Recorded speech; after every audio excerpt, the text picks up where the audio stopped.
Ayan. Pakita ko sa inyo paano lutuin ang chicken curry. Ako kasi ginigisa ko yun eh. Ito ang mga lahok. Ito yung carrots, ito yung patatas, ito yung sili, bawang, sibuyas, luya. Tapos nalagyan ko siya laging tanlad para mabango. Ito yung chicken, ito yung ilalagay na nyog, ito yung liputok. Tapos, paminta, asin, saka wow sarap. Hindi nawawala ang wow sarap ko. Lagi may kaunti yan. Tapos iginigisa ko lagi yung mantika para magisa ko itong manok. Yan. Kita nyo yan. Nalagyan ko ng mantika. Igigisa ko siya. Kaunti lang. Ayan. Pwede mo nang ilagay yung sibuyas.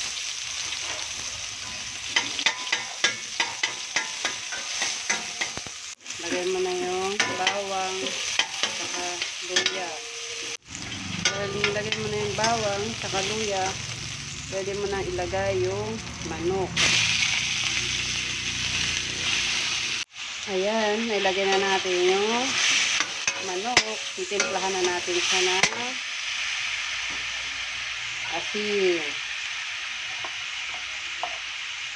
paminta. Ayan. Wow, sarap.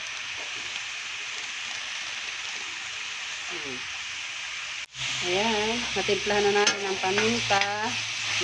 Wow, sarap. Saka asin. Nalagay na natin yung patatas, carrot.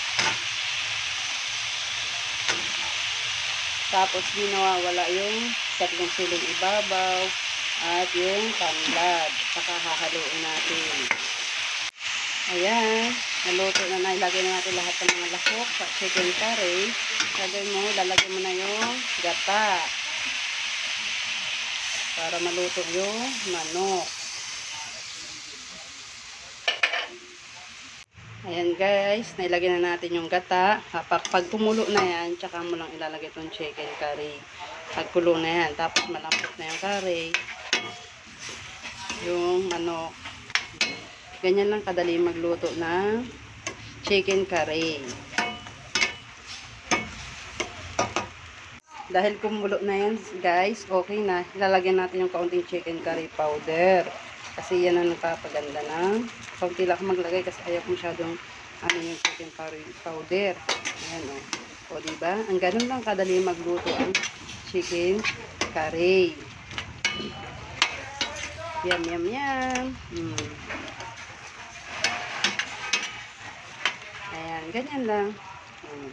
Luto na ang chicken curry natin. With 15 minutes na lang kasi nailagay na natin yung powder. Kasi malambot na yung manok. Ayan na.